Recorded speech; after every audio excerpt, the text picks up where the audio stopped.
Bismillahirrahmanirrahim. Assalamualaikum warahmatullahi wabarakatuh. Alhamdulillahilladzi arsala rasulahu bil huda wa dinil haqq liyudhhirahu 'alad dini kullih walau karihal kafirun. Asyhadu an la ilaha illallah wa asyhadu anna Muhammadar Rasulullah. La nabiyya ba'dah. Pertama-tama dan yang utama, marilah kita memanjatkan puji dan syukur kehadirat Allah Subhanahu wa Ta'ala. Selanjutnya, selawat beriring salam tidak bosan-bosannya kita kirimkan ke pangkuan Nabi besar Muhammad Sallallahu Alaihi Wasallam. Alhamdulillah, kita bisa bertemu kembali pada pertemuan kedua kita, Ta'lim Ar-Rusuli, dengan tema kajian kebersihan sebagian dari iman. Ma'asyiral muslimat yang dirahmati Allah. Sebagaimana kita ketahui, Islam sangat mengutamakan kebersihan. Kebersihan merupakan hal yang sangat penting dalam agama Islam. Hal ini tercermin dari beberapa hadis dari Rasulullah. Yang pertama, hadis riwayat Ahmad yang berbunyi, An-nadhafatu minal iman. Kebersihan itu sebagian dari iman. Kemudian ada juga hadis daripada riwayat Muslim yang berbunyi at-tahuru syatrul iman. At-tahuru bisa kita artikan sebagai kebersihan, boleh juga kita artikan sebagai kesucian, dan dia merupakan sebagian daripada iman.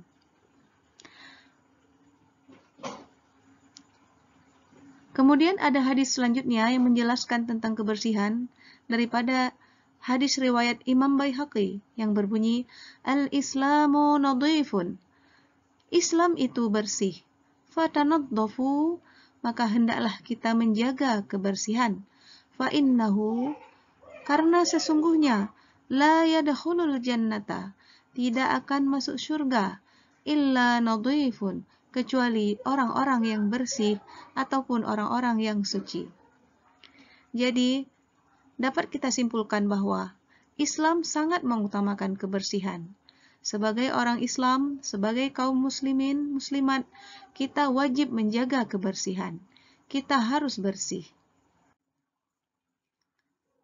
Pada diagram berikut, kita dapat melihat aspek kebersihan dapat kita bagi dua, yaitu kebersihan secara jasmani atau fisik dan kebersihan secara rohani atau mental. Bagian daripada kebersihan jasmani atau fisik, yang pertama sekali tentu kita akan melihat kebersihan daripada badan atau diri kita. Selanjutnya kebersihan daripada pakaian yang melindungi tubuh kita. Dan kebersihan daripada lingkungan sekitar kita, di mana lingkungan kita boleh jadi rumah tempat tinggal kita, masjid tempat kita beribadah, sekolah tempat kita mendapatkan pendidikan, pasar tempat kita melaksanakan proses jual beli, jalanan merupakan fasilitas yang pasti kita lalui dalam menuju ke satu tempat tujuan kita, dan lain sebagainya. Kali ini kita akan memfokuskan diskusi kita, kajian kita terkait dengan aspek kebersihan secara jasmani atau fisik. Adapun aspek kebersihan secara rohani meliputi bagaimana membersihkan hati, akan kita bicarakan pada pertemuan kita yang selanjutnya. Dapat kita lihat keistimewaan daripada agama kita Islam, di mana kita memiliki double standar atau dua standar ya. Yang pertama kita lihat kebersihan, yaitu bersih. Yang kedua kesucian atau suci. Jadi dapat kita katakan kebersihan dalam Islam itu sangat penting, merupakan sebagian daripada iman, yang mana dia memiliki dua standar, yaitu standar keduanya suci, atau tingkatan keduanya suci. Tangga pertamanya bersih. Kesucian tidak mungkin kita capai tanpa kebersihan, atau dalam keadaan yang kotor. Tidak bisa kita suci kalau masih kotor kondisinya. Oleh karena itu, dengan konsep seperti ini, bahwa Islam mempunyai double standar, seharusnya lah kita orang Islam adalah orang yang paling bersih. Kebersihan orang Islam sepatutnya menjadi contoh atau model bagi orang-orang lain. Namun apa yang terjadi kalau kita keluar dari rumah kita lihat di pinggir jalan kondisi seperti ini, ataupun di dalam got, di dalam saluran-saluran air di pinggir jalan ya, di sungai, di pinggir laut, di pantai, kita selalu akan menemukan keadaan yang seperti ini, di mana kita lihat sampah-sampah berserakan, dibuang tidak pada tempatnya, sehingga menyebabkan lingkungan kita tampak dalam keadaan yang kotor. Pertanyaan besar dalam pikiran kita adalah kenapa kemudian kita kotor? Yang mana tadi kita adalah orang Islam yang punya 2 standar kebersihan plus kesucian. Nah, ini merupakan pertanyaan yang sangat sulit, sangat besar, dan menjadi tantangan bagi kita untuk menyelesaikannya di masa depan. Pada bagian pertama kita akan mendiskusikan masalah membersihkan diri. Bagaimana kita bisa mendapatkan kebersihan diri atau badan kita. Ada beberapa kegiatan yang harus kita lakukan dalam hal memperoleh kebersihan diri. Yang pertama kita lihat, mencuci tangan. Mencuci tangan adalah hal yang harus kita lakukan sesering mungkin. Terutama sekali sebelum kita makan ya, memasukkan makanan ke dalam mulut. Kita harus memastikan bahwa tangan kita dalam keadaan bersih. Kita ingat beberapa waktu lalu kita menghadapi serangan virus COVID-19 ya. Salah satu mitigasi bencana COVID adalah kita harus sering mencuci tangan. Hal ini menunjukkan bahwa membersihkan diri dengan cara mencuci tangan merupakan hal yang sangat penting, yang mana dapat mencegah kita daripada terjangkit suatu penyakit. Seperti ibarat kata pepatah, kebersihan pangkal kesehatan. Setelah mencuci tangan, kita juga mandi. Mandi adalah kegiatan kita membersihkan diri secara keseluruhan ya.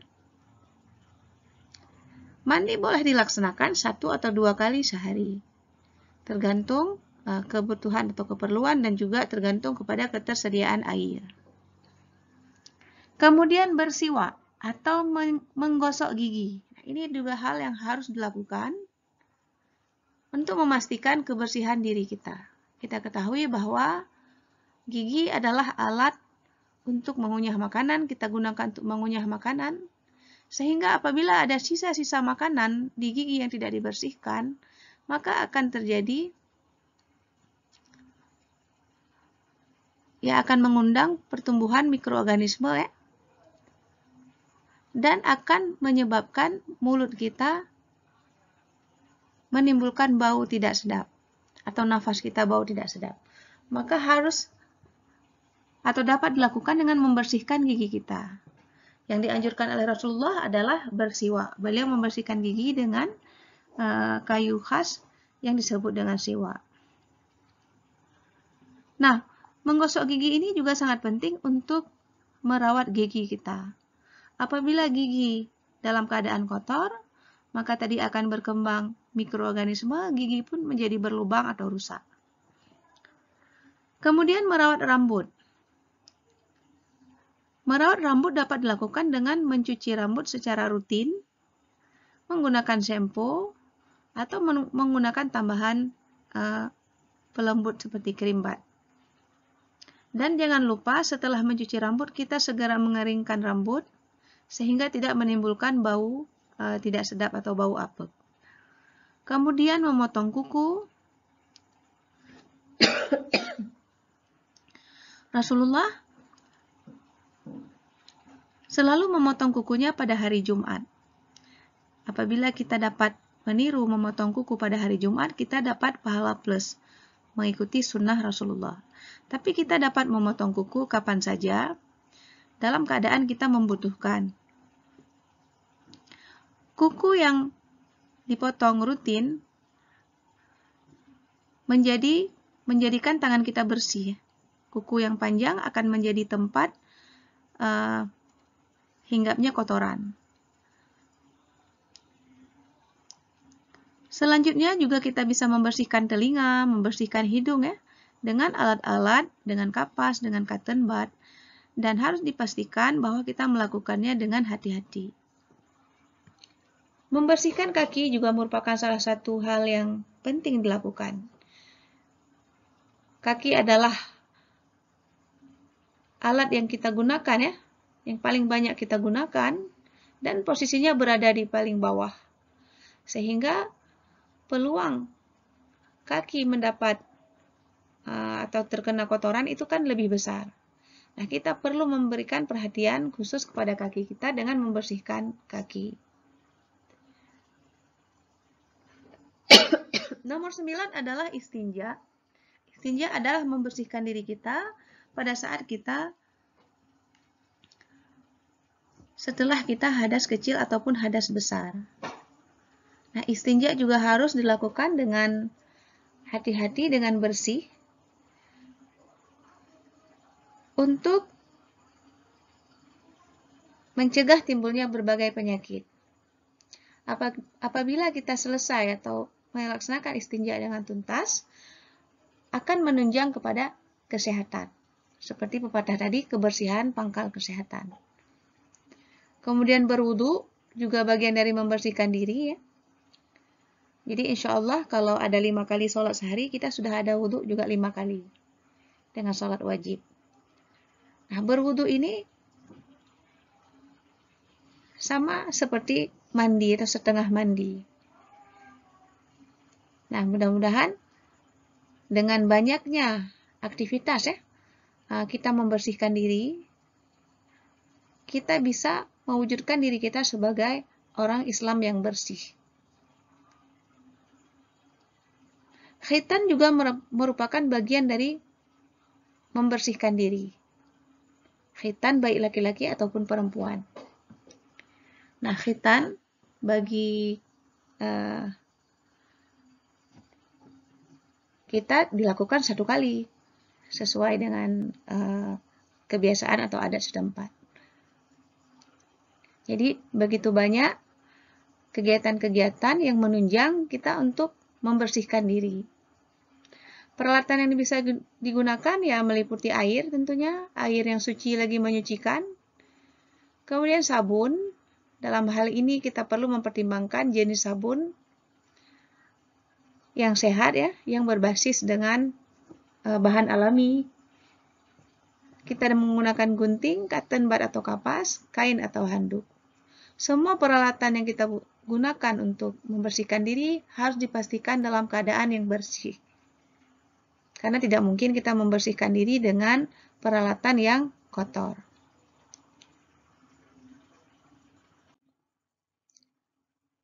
Allah berfirman dalam Quran surah Al-Maidah ayat 6, di mana kita bisa melihat di sini terkandung dalil berwudu. Kemudian juga ada dalil tentang tayamum. Mari kita baca bersama-sama. Bismillahirrahmanirrahim. Dengan nama Allah yang Maha Pengasih lagi Maha Penyayang. Ya ayyuhalladzina amanu. Wahai orang-orang yang beriman. Idza qumtum, apabila kamu berdiri, ilas sholati, untuk sholat, faghsilu, maka basuhlah, wujuhakum, wajah-wajahmu, wa aydiyakum ilal marafiq, dan kedua tanganmu hingga siku. Wamsahu, dan sapulah, biru'usikum, kepalamu, wa arjulakum ilal ka'bain, dan kedua kakimu hingga mata kaki. Wa in kuntum junuban, apabila kamu dalam keadaan junub, fattahharu, maka mandilah. Maka di sini juga ada dalil terkait dengan mandi selain wudu ya. Wa in kuntum marda, dan sekiranya kamu dalam keadaan sakit, atau ala safarin, sedang dalam perjalanan, bermusafir, au jaa ahadum minkum minal ghaid, atau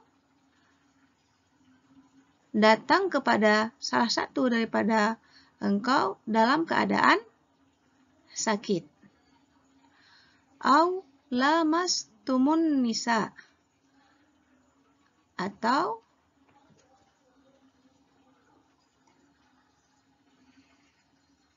menggauli istri-istrimu, falam tajidu ma'an, dan kemudian kamu tidak mendapatkan air, fatayammamu, maka bertayamumlah, sa'idan thayyiban, sebagai kebaikan untukmu. Famsahu, cara tayamumnya, maka sapulah biwujuhikum, wajahmu, wa aidikum min, dan kedua tanganmu. Ma yuridullah, Allah tidak ingin liyaj'ala alaikum, menjadikan atas kamu, min haraj, satu kesusahan, walaki yuridu, akan tetapi Allah itu ingin liyutahhirakum, mensucikan kamu, waliyutimma ni'matahu, dan menyempurnakan nikmatnya alaikum, atas kamu, la'allakum tashkurun, agar kamu semua bersyukur. Jadi di sini Allah menjelaskan dengan detail bagaimana perintah berwudu ketika kita akan melakukan ibadah sholat, kita berdiri sholat. Dan apabila kita junub tadi, maka kita harus mandi. Namun apabila dalam keadaan sakit, safar, ataupun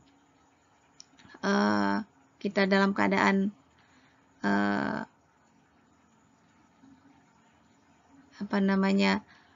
kotor, ya, kemudian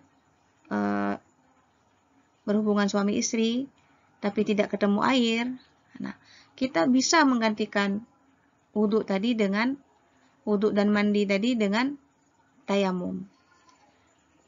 Nah, cara tayamum membasuh dua anggota, wajah dan tangan, dan Allah menyatakan bahwa aturan ini bukan untuk menyusahkan kita, namun sebaliknya untuk menyucikan dan menyempurnakan nikmatnya kepada kita, agar kita bersyukur.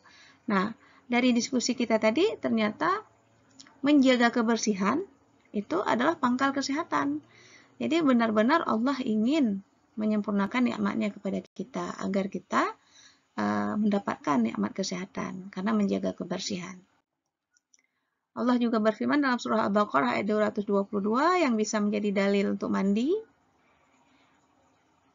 Bismillahirrahmanirrahim. Wa yas'alunaka 'anil mahid, ya, dan apabila ditanyakan tentang orang yang haid, qul huwa adzam fa'tazilun nisaa fil mahid. Katakanlah bahwa dia itu kotor, maka jauhilah perempuan yang sedang haid. Wala taqrabuhunna hatta yathurn. Maka kita tidak boleh mendekati perempuan yang sedang haid sehingga mereka telah bersuci. Fa iza tatahharna fa'tuhunna min haitsu amarakumullah. Kalau sudah suci baru boleh. Kemudian innallaha yuhibbut tawwabina wa yuhibbul mutatahhirin. Sesungguhnya Allah mencintai orang-orang yang bertobat dan mencintai orang-orang yang bersih. Selanjutnya kita lihat membersihkan pakaian. Perintah membersihkan pakaian disebutkan oleh Allah dalam Quran surah Al-Muddatsir ayat 4. Wa thiyabaka fatahhir. Dan pakaianmu sucikanlah atau cucilah. Jadi pakaian yang kita pakai harus bersih setelah kita membersihkan diri kita. Karena kalau kita sudah bersih, kemudian kita pakai pakaian tidak bersih, maka kita pun menjadi tidak bersih. Di sini ada beberapa hal yang bisa kita diskusikan bersama-sama terkait membersihkan pakaian. Misalnya kita memastikan bahwa kita memakai pakaian tertentu, pakaian dalam, itu paling lama 1 hari atau 1 kali langsung diganti.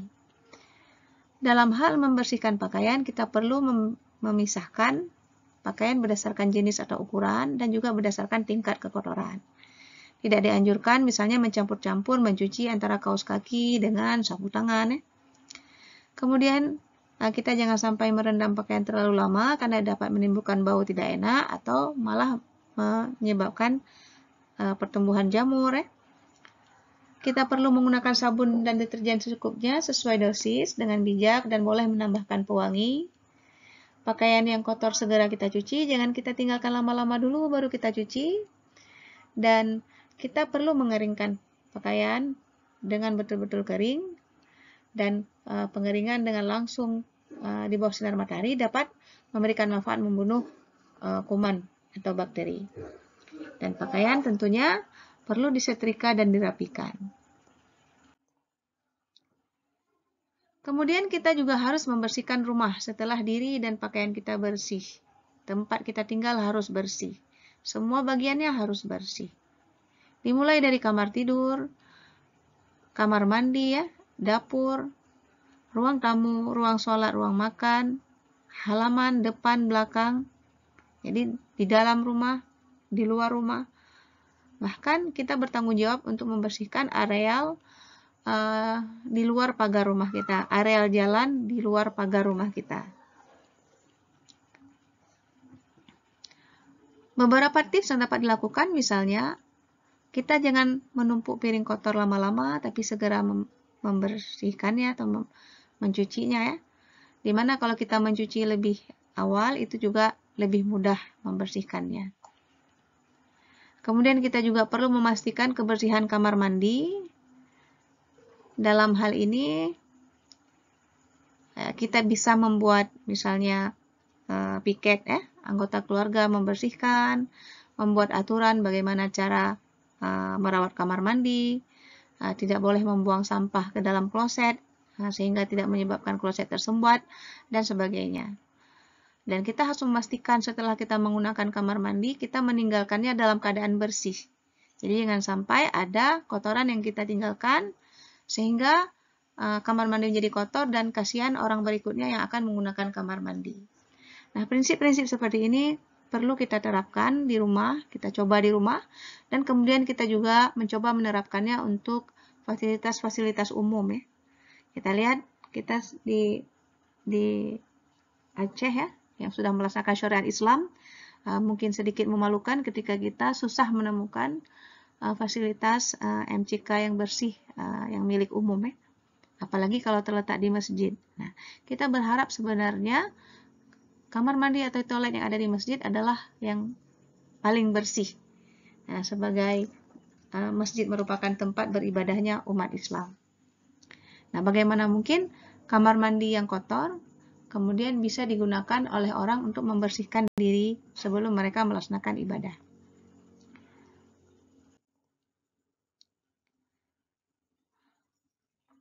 Hasil penelitian menunjukkan bahwa setiap orang per hari dapat menghasilkan sampah sebanyak 1 kg. Sehingga bagi orang Indonesia dalam 1 tahun itu satu orang dapat menghasilkan sampah sebanyak 250 kg.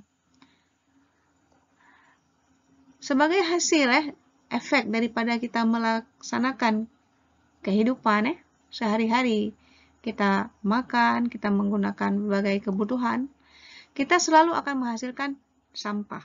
Sampah yang kita hasilkan ada 2 jenis, berupa sampah organik dan sampah anorganik. Oleh karena itu, kita perlu pengetahuan tentang bagaimana mengelola sampah. Karena tadi, ketika kita lihat kenapa kita kotor, pertanyaannya kenapa kotor, maka jawaban kita tadi adalah karena sampah di mana-mana. Nah, sampah ini ternyata adalah limbah yang kita hasilkan selama kita hidup dari segala aktivitas kita. Nah, yang pertama yang perlu kita perhatikan adalah kita memisahkan antara sampah organik dan yang tidak organik. Sampah organik ini kalau kita pisahkan dapat diolah menjadi kompos. Baik kompos padat maupun kompos cair. Kemudian ada sampah-sampah yang non-organik, misalnya sampah plastik, kertas, kaca, besi, itu kita buang secara terpisah. Kita kelompok-kelompokkan lebih bagus per golongannya. Dan kita perlu memperhatikan bahwa kita membuang sampah secara teratur, jangan ditunggu bertumpuk terlalu banyak baru dibuang. Dan kita perlu memastikan sampah tidak dibuang ke tempat-tempat yang dilarang. Kita perlu menerapkan 3R, yaitu reduce, yaitu mengurangi sampah. Sebagai contoh, kalau kita bisa minum dalam gelas, kenapa kita harus minum dalam minum air kemasan? Karena setelah kita minum, kita akan menghasilkan sampah kemasan. Jadi kalau kita bisa pakai gelasnya dicuci, tidak jadi sampah, lebih bagus. Kemudian reuse. Reuse adalah, misalnya kita sudah minum dalam gelas kemasan atau botol kemasan, nah botolnya dipakai kembali misalnya untuk manfaat yang lain sebagai pot dan sebagainya. Itu juga salah satu cara pengelolaan sampah. Recycle, kita bisa mendaur ulang sampah tersebut. Sampah-sampah dikumpulkan sesuai dengan kelompoknya, maka bisa dilanjutkan ke pihak yang bisa memproses daur ulang daripada sampah tersebut. Kemudian kita juga harus ada pengetahuan tentang memisahkan sampah B3, yaitu bahan berbahaya dan beracun, seperti baterai bekas dan lampu. Kita berharap nanti memang ada pihak ataupun institusi yang menampung sampah berbahaya ini dan mereka bisa mengolahnya kembali. Sehingga sampah baterai bekas atau lampu bekas tidak mencemari lingkungan. Di dalam rumah tangga, yang paling banyak dihasilkan salah satunya adalah minyak jelantah atau minyak bekas. Maka perlu diingat agar minyak bekas ini tidak dibuang ke saluran air, tapi ditampung. Mari sama-sama kita lihat di mana kita tidak boleh membuang sampah. Yang pertama, pada saluran air seperti sungai, waduk, kali, atau saluran air limbah. Jangan sampai kita membuang sampah, karena membuang sampah di sana akan mencemari lingkungan dan juga bisa menyumbat saluran. Kemudian kita tidak boleh membuang sampah di fasilitas umum, misalnya di taman, di jalan, di pinggir jalan, di tempat ibadah. Maka kalau kita sedang berjalan di jalan, kita ada sampah, kita harus menyimpannya terlebih dahulu, jangan langsung dibuang dari jendela mobil ataupun dari motor kita buang terus, tidak boleh. Kemudian kita juga tidak boleh membuang sampah di tempat yang tidak diperuntukkan untuk membuang sampah. Hanya karena melihat ada beberapa tumpukan sampah orang lain di situ. Nah, jadi kita jangan ikut-ikutan membuang sampah di tempat yang tidak diperuntukkan untuk pembuangan sampah. Dan juga jangan membuang sampah di samping tong sampah, tapi dipastikan sampahnya dimasukkan ke dalam tong sampah. Dengan kata lain, kita harus membuang sampah di tempat pembuangan sampah atau di TPS.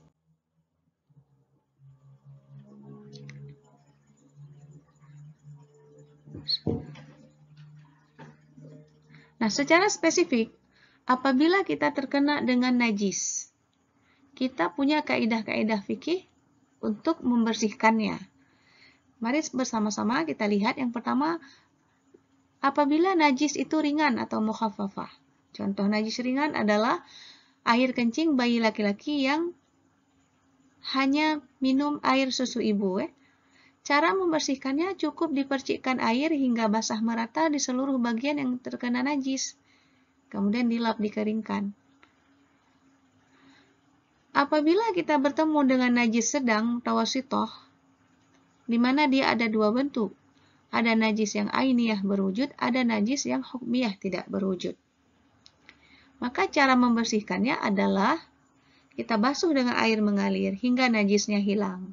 Dalam hal dia najis berwujud atau ainiyah, kita pastikan kita bisa menghilangkan warna, bau, dan rasa. Kemudian yang terakhir, kalau najisnya berat atau najis mughallazah, contohnya misalnya jilatan anjing, cara membersihkannya kita hilangkan ain najisnya, lalu kita basuh 7 kali dengan air, salah satunya adalah dengan campuran air dan tanah, lalu dikeringkan. Alhamdulillah kita sudah mendiskusikan tentang bagaimana membersihkan diri atau merawat diri, membersihkan pakaian, juga membersihkan rumah tempat tinggal ya. Kemudian kita juga sudah mendiskusikan tentang bagaimana pengelolaan sampah yang kita hasilkan hari-hari, sampah rumah tangga, yang perlu sekali kita pisahkan antara sampah organik dan yang non-organik. Kemudian kita harus ingat di mana kita tidak boleh membuang sampah, dan apabila kita terkena najis, maka kita harus membersihkan najis itu mengikuti kaidah syariat supaya kita bisa mensucikan diri kita. Nah, di sini nampak bahwa tadi double standar orang Islam muncul. Selain bersih harus suci. Nah, kalau tidak kita gunakan kaidah cara membersihkan najis, kita hanya pakai konsep asal sudah dibasuh air dikasih sabun bersih. Dikhawatirkan kita belum mencapai standar kedua, yaitu suci. Karena dalam Islam ada dua. Yang pertama bersih, yang kedua juga harus pasti suci. Nah, bagaimana kita bisa sampai ke tangga kedua suci? Kalau kita sudah ikut prosedur syariat dalam hal membersihkan najis tadi. Akhirnya, untuk kajian kali ini, Ummu Padai di sini mudah-mudahan ada manfaat di mana kita bisa menerapkan kebersihan dalam kehidupan kita sebagai seorang muslim sehari-hari. Di mana kita yakin bahwa kebersihan itu adalah sebagian dari iman. Atau bahwa dengan menjadi bersihlah kita memastikan diri kita adalah orang yang beriman atau sudah beriman. Semoga kemudian di masa depan kita bisa mewujudkan kebersihan diri dan kebersihan lingkungan kita. Satu orang menjadi bersih, dua orang menjadi bersih, satu keluarga menjadi bersih, kemudian satu desa menjadi bersih, terbentuklah masyarakat yang bersih. Mudah-mudahan menjadi kebanggaan karena Islam punya double standar, tidak hanya bersih, tapi plus dengan suci. Akhirnya, kita akhiri kajian kita pada hari ini dengan doa kafaratul majlis.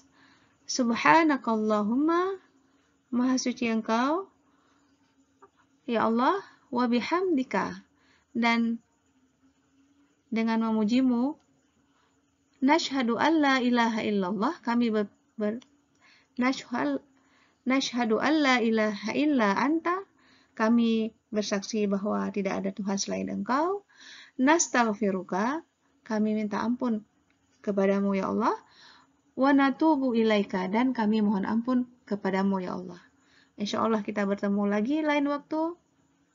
Kalau ada umur panjang. Umur akhirnya di sini. Billahi taufiq wal hidayah. Assalamualaikum warahmatullahi wabarakatuh.